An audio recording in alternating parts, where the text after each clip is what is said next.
The morning sun struggled through the thin curtains of the small, modest apartment on the edge of Belmont Park, painting golden stripes across the chipped linoleum floor. The kitchen smelled faintly of yesterday's coffee, and the sound of rustling fabric echoed down the narrow hallway. Clara froze. "You know me, Gabriel. Why are you doing this?" Outside, the bell rang, but inside that stall, time stood still. Clara stood in front of the cracked mirror hung on her bedroom door, smoothing the pleats of her black skirt. It was the best she had, a hand-me-down from a thrift store, paired with a crisp white blouse and a faded gray cardigan. Her shoes were polished, though one heel wobbled just slightly when she walked. The words hit like a slap. Clara's eyes filled with tears, but she refused to let them fall. She turned away, walking faster, not caring where she was going, just away from him, from their laughter, from the weight in her chest. From the kitchen, her mother's voice echoed with quiet worry. "Sweetie, you're really going dressed like that?" Heads turned, conversations slowed. Some students whispered, others just stared. Clara walked forward, her head high, but the back of her neck burned under their gaze.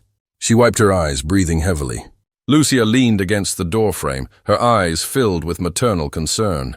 Her fingers were still red from scrubbing marble floors all weekend at the Vanderbilt mansion. She held a plastic bag with a sandwich wrapped in wax paper, Clara's lunch. Gabriel tilted his head, his smile sharpening. "Know you? You clean my house. You don't belong in my school." Clara turned and gave her a smile that tried too hard to be brave. "I'm not ashamed of who I am, Mom. I just want to learn." Her voice was calm, but a nervous tremble lived beneath the words. Down a hallway lined with portraits of old headmasters and marble busts, Clara ducked into the nearest restroom, locked herself into a stall, and slid down against the cold tile wall. Lucia sighed, stepping forward to tuck a loose strand of Clara's chestnut hair behind her ear. "I know. I just wish I could give you more. Something that wouldn't make them look at you like you don't belong." She had come to learn. She had come to prove something. Clara reached for her mother's hand and squeezed it. "What I wear doesn't matter. What I do will." Gabriel Vanderbilt? He pushed off the column, sauntering closer with a few of his friends trailing behind him. But maybe the price would be more than she was ready to pay. Outside, the city buzzed to life. The sound of early buses, car horns, and school children filled the air. Clara slung her worn canvas backpack over her shoulder and opened the door, taking one last glance at the tiny apartment she called home. It was cramped and plain, but filled with love, and now, with her mother's worried eyes watching her go, it felt both like a fortress and a cage. The drive to Loughton Academy was long and tense. Clara had never seen the school in person, only in photos online, with its grand colonial architecture, ivy-draped towers, and century-old traditions. As the bus wound past the ornate front gates and through perfectly manicured grounds, Clara's breath caught in her throat. She stepped off the bus, clutching her backpack, eyes wide.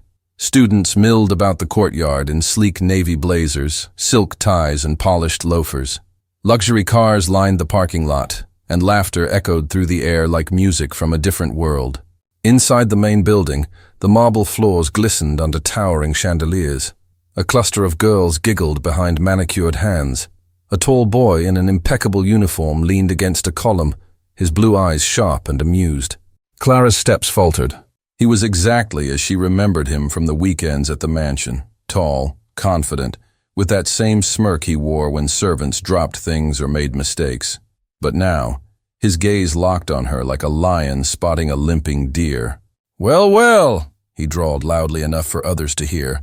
"Who let the janitor into the classroom? Someone lose the cleaning lady's keys?" Laughter erupted around him. Clara emerged from the restroom with her shoulders squared, her eyes still red but defiant. She had memorized her schedule the night before and made her way toward the East Wing for her first class, World Literature. She walked swiftly, avoiding eye contact, but every corner turned revealed more glances, more smirks, and subtle chuckles that weren't subtle at all. Gabriel again. His friends burst out laughing. He snapped a photo before she could stop him, her sandwich halfway to her mouth, her plain clothes, the humble lunch. Clara sat back down, breathing hard. She chewed her sandwich in silence, swallowing each bite like it was made of stone. The classroom was bright, with tall windows overlooking the sports field. Mahogany desks gleamed under the morning light, and the school crest hung above the blackboard in proud gold embroidery. Clara found an empty seat in the back corner, hoping to disappear. She's probably going to dust the desks after class. Clara stood in line alone. Her lunch, a peanut butter sandwich and an apple, felt like a badge of shame compared to the truffle risottos and imported sushi others ate. Gasps rose from a few nearby tables. Even some of Gabriel's friends seemed caught off guard by Clara's fire. And in the shadowed corner of the cafeteria, at a quiet staff table reserved for faculty, Ms. Helena watched her with a furrowed brow and the quiet conviction of someone who had seen this all before. But Gabriel Vanderbilt had no intention of letting that happen. A wave of laughter followed. Even the students who didn't laugh openly smirked behind textbooks. Clara's ears burned. A flicker of something crossed his face. Disbelief? Annoyance? Before he could reply, the teacher walked in. She spotted an empty table in the far corner and made her way there. She had barely unwrapped her sandwich when a shadow fell across her tray. Gabriel's grin faltered, but only slightly. Big words for someone who scrubs toilets on weekends. He strolled into the classroom like it belonged to him, because in many ways it did. The room quieted as he entered, followed by his usual entourage, Elijah Stone, heir to a global oil conglomerate, Madison Wren, who wore a diamond necklace worth more than Clara's annual rent, and a few others whose names Clara hadn't learned yet, but whose sneers were familiar. "No, I don't think I have," he said, pulling out his phone. "Smile. I think we should commemorate the maid's first day at the royal banquet." She didn't cry. Gabriel scanned the room, then zeroed in on Clara. Gabriel raised an eyebrow, delighted. "Oh, the maid speaks." But she didn't. "Seats now," said Miss Lowell sharply. The lesson began, but Clara couldn't focus. Words swam on the page, drowned beneath the noise in her head. She kept her gaze low and her hand busy scribbling notes, as if each word she wrote could anchor her to the moment and keep her from floating away in humiliation. "Not this time." He gave a theatrical gasp and pointed toward her desk. "Wait a second," he said loudly, pausing mid-step. "Did someone lose the cleaning lady again? Should we call security?" At lunch, things only worsened. He leaned on the table, grinning. "Did you bring a feather duster, Clara? I think there's some dust on the chandelier." But he only narrowed his eyes. "Enjoy the scholarship while it lasts," he said coldly. "People like you never make it far." She stood up. "That's enough." He stepped closer, smiling like a predator. "No you?" he repeated, voice dripping with mockery. "Let me remind you, Clara. You clean my house. You don't belong in my school." Clara looked up, her face pale but her jaw clenched. "You've made your point." He turned and walked off, but his words clung to her like smoke. Clara's voice trembled but held firm. "You know me, Gabriel. Why are you doing this?" Gabriel retreated with a smirk, whispering something to Madison as he passed her. They both laughed, loud enough for Clara to hear. Clara stood, knocking the chair back. "You think this is funny now, Gabriel. But one day when you've lost everything that was handed to you, we'll see who laughs last." His words were like ice water. Clara could feel every student watching, waiting for her to shrink. The cafeteria was a vast hall with tall ceilings, white marble floors, and polished wooden beams. A massive chandelier hung over the center, like something from a royal ballroom. Students gathered in cliques at round tables, laughing over gourmet meals served by uniformed staff. Instead, she met his gaze with a surprising steadiness. "Maybe I clean your house, Gabriel, but at least I've earned my place here. Better that than wasting my life mocking others just to feel important." The bathroom stall once again became Clara's sanctuary. She sat with her knees pulled to her chest, arms wrapped tightly around them, the steady drip of a faucet ticking time like a cruel metronome. The echo of Gabriel's laughter, of Madison's sneer, of every whisper she passed in the hallway, rang louder than the school bell. "I want to quit." "No," she said firmly. "No," Lucia repeated. "You listen to me, Clara. I gave up everything to come to this country. I cleaned floors pregnant with you. I scrubbed rich people's toilets with swollen ankles and bleeding hands. And you know what made it worth it? How could a dream feel so much like punishment? The pain wasn't just embarrassment. It was personal. It was betrayal. But then the restroom door opened. "You all right, Miss Rocha?" she asked gently. "Do you know what people said about me when I first arrived here?" she asked, tilting her head. "They called me the charity hire. Said I got my position because the board wanted a diversity story. That I didn't have the pedigree to teach at Loughton." Clara looked away, tears gathering again. That night, Clara lay in bed, staring at the ceiling. The images of the day played over and over in her mind. Gabriel's mocking smirk, the camera flash, the laughter, but so did Ms. Helena's words. Clara had known it would be hard, but not like this. Not humiliation so public, not betrayal so intimate. Clara quickly wiped her face, stood, and stepped out of the stall just as Ms. Helena walked in. The literature teacher paused mid-step, her expression calm but observant. She wore a cardigan over a tailored skirt, a stack of books in her arms and reading glasses hanging from a delicate chain around her neck. Lucia's tone softened. If you want to cry, cry. If you want to scream, scream, but don't give up. Not on this. Gabriel had seen her scrubbing the baseboards of his father's library, had passed her in the kitchen as she and her mother polished silverware late into the night. They'd spoken, once. Not kindly, not warmly, but he'd acknowledged her. And now, in front of the entire school, he acted like she was filth beneath his designer shoes. The words were heavy. Lucia parked and turned to face her, her brow furrowed, her lips trembling with the fear of hearing those words. You belong to the future you're building. When she stepped into the school courtyard, whispers resumed. But Clara didn't flinch. She walked straighter, eyes ahead, like someone who had decided not to be small anymore. Maybe they're right, she thought. Maybe I don't belong here. Her thumb hovered over the send button. Ms. Helena had a softness about her, but her gaze was piercing. Clara blinked, surprised.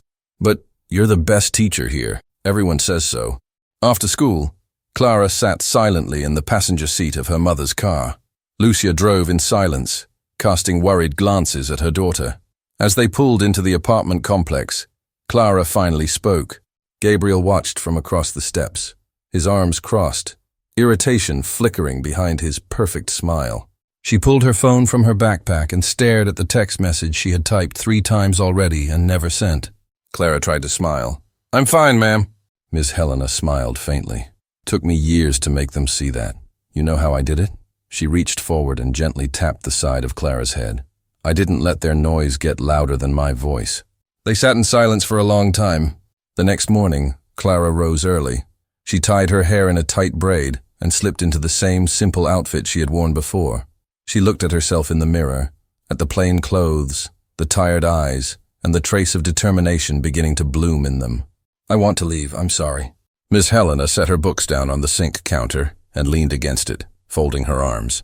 Clara stared at the tiled floor. It just hurts so much. Clara looked at her, startled. Mom, you, getting that scholarship, walking through those gates, wearing shoes I could never afford when I was your age. Lucia's voice cracked. If you leave now, you're letting them win. And worse, you're telling yourself they're right. They think I don't belong here. Miss Helena nodded slowly. You don't belong to their cruelty, Clara, but you do belong to the future you're building. And you're not building it for them. You're building it for you.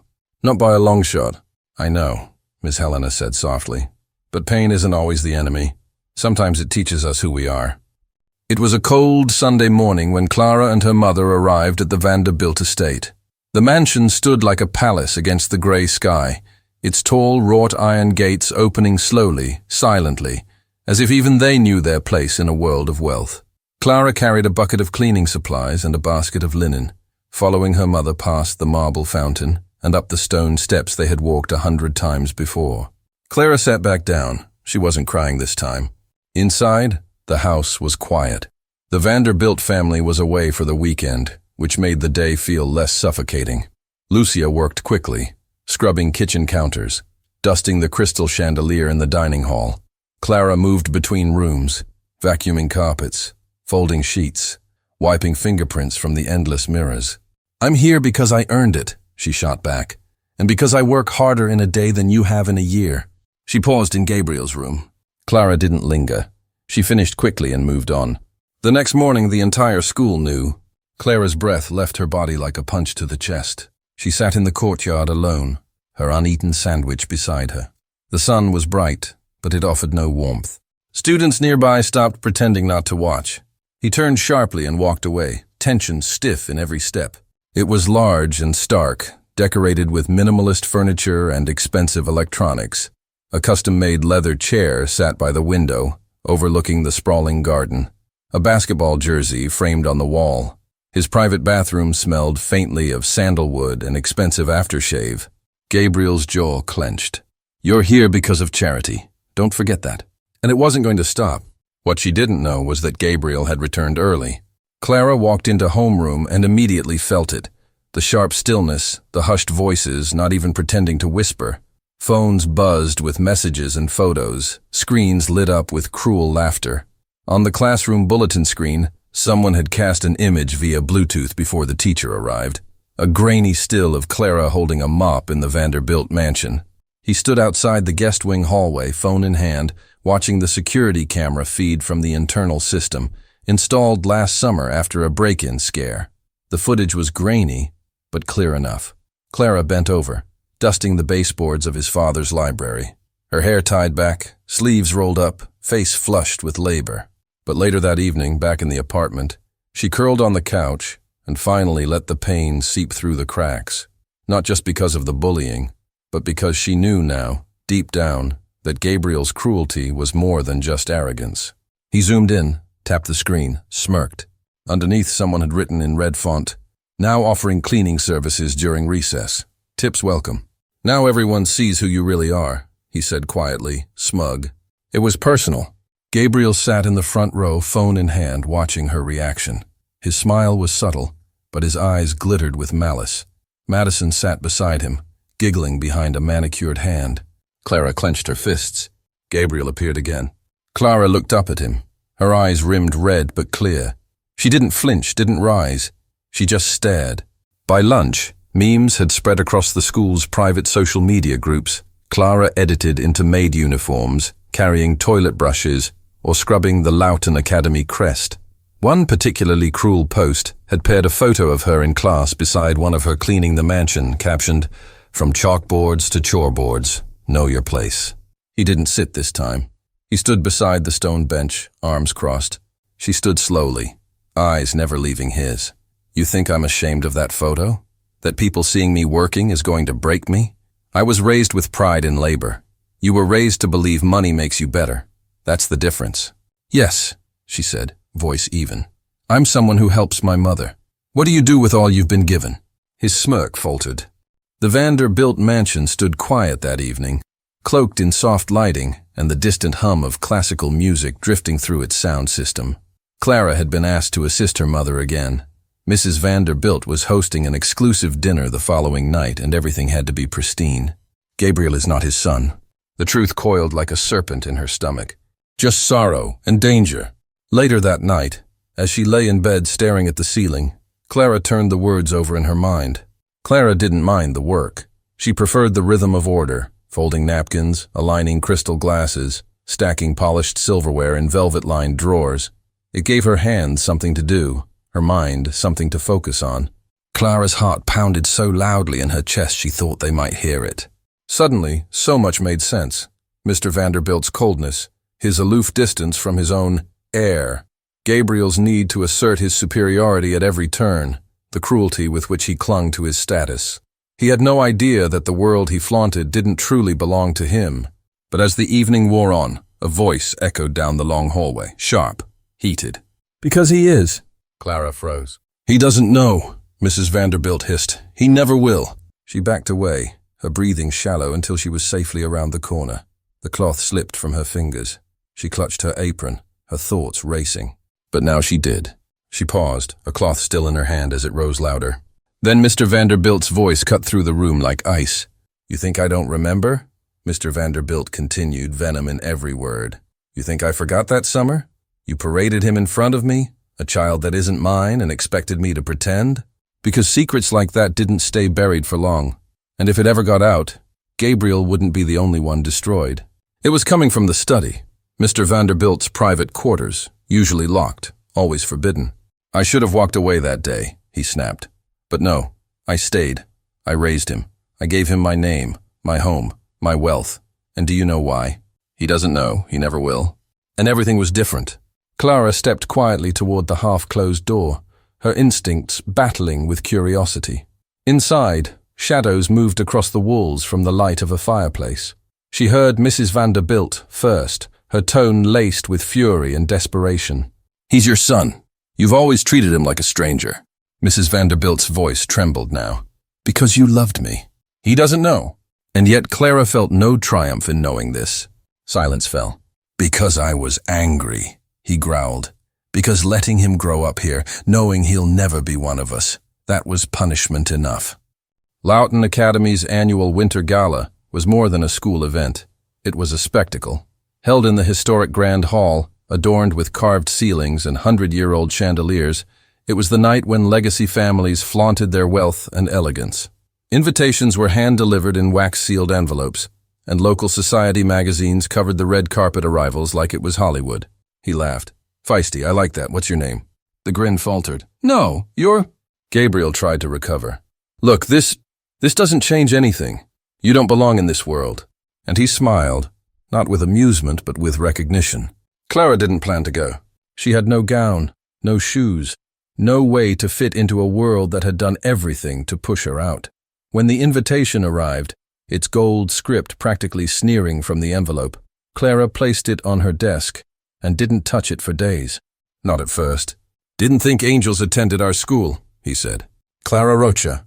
"Exactly who I've always been," she said, stepping closer, her voice calm and cutting. "You only noticed me when I stopped looking like my mother?" The girl had courage. "Not at first. But Lucia had other plans." "I borrowed it," Lucia said, breathless, excitement trembling in her voice. "From Mrs. Vanderbilt's closet. She won't notice. She never wears it. It still had the tag." "I've never seen her before."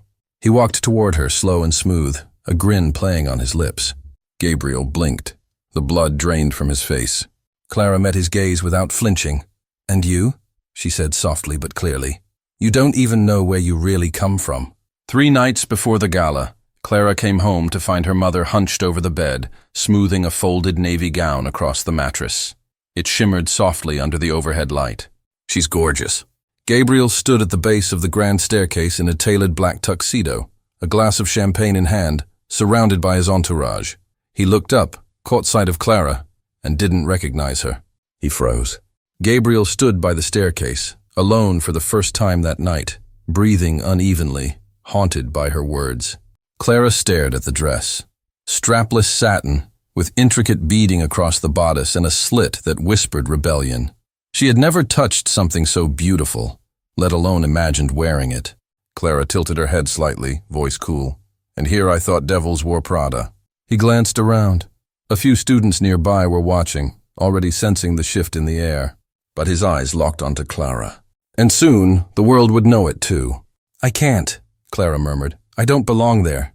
The night of the ball, Clara stood before the mirror and barely recognized herself. She stared at him, letting the moment breathe, letting him fall just far enough before the floor gave out.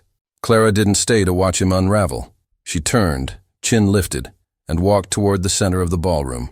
She danced with a boy from the debate team, then another from student council. She smiled, laughed, graceful, poised, untouchable. "Yes, you do," Lucia insisted.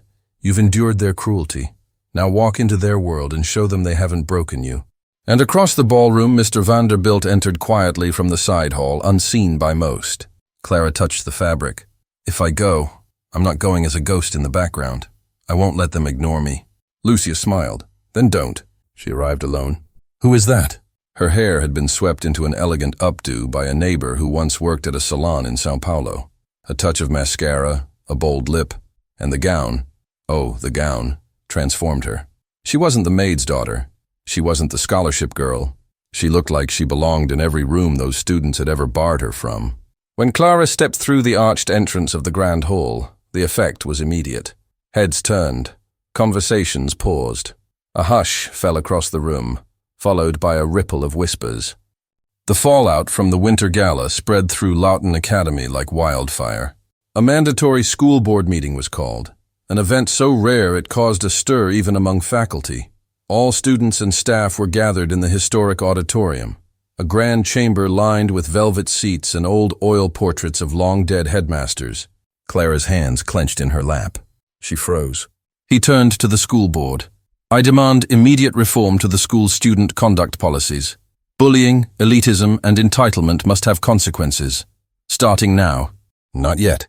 By Monday morning, Clara was no longer invisible. Her name was whispered not with mockery, but with astonishment. Students who had once ignored her now watched her in the halls, eyes filled with a mix of guilt, curiosity, and something close to admiration. Heads turned. A few students looked down at their laps. He is the product of a choice his mother made, one that I chose to keep quiet for the sake of peace. I raised him. I gave him every opportunity, but I never gave him the right to disrespect others as if he had earned any of it. More courage than my own heir ever did. And Gabriel, he was nowhere to be seen. Then came the assembly. Clara sat near the back, tense but composed. Ms. Helena gave her a small nod from the front row. Photos of Gabriel. I'm ashamed to say that my own son led this cruelty. Mr. Vanderbilt didn't flinch. This school should be a place where character matters more than lineage, where resilience is honored and cruelty is condemned. And no one, he said, voice hardening, has shown more resilience, more honor, more courage than Clara Rocha. 2 days had passed since the ball, and still no sign of him. Rumors circled like vultures, that he was suspended, that he had left the country, that his father had disowned him. Laughing, mocking, holding his phone up to Clara's face, spreading the images that humiliated her. All eyes turned to her. Her mother is a housekeeper in my home, he said without shame, and Clara herself has worked beside her with dignity. She earned her scholarship not because of pity, but because of excellence. While others used privilege to tear others down, she built herself up. Clara said nothing. She went to class, took notes, studied harder. She said little to no one, but carried herself like someone who had crossed a threshold from which there was no return. But I am even more ashamed of the lie I've allowed to go unchallenged for years. You see, Gabriel Vanderbilt is not my biological son. Students applauded, but slowly, as if unsure whether it was safe to clap. But it grew, louder, stronger. Clara sat still, overwhelmed. The murmuring stopped the moment Mr. Vanderbilt stepped onto the stage. He paused. That ends today. A collective intake of breath. Headmistress Rowley stood and cleared her throat. Mr. Vanderbilt, the board agrees. Effective immediately, a new code of conduct will be drafted and enforced. He was rarely seen at school events, but today he stood tall before the podium, flanked by members of the school board and Headmistress Rowley. His gray suit was crisp, his demeanor controlled, but beneath his eyes a storm brewed. Gabriel, from the shadows near a side exit, watched it all. But never vindication. Something had shifted. I won't take much of your time, he began, voice clear and cold. But something happened this past week that cannot go unaddressed. He had returned that morning, arriving late, unnoticed. He had expected a quiet punishment, a stern lecture perhaps.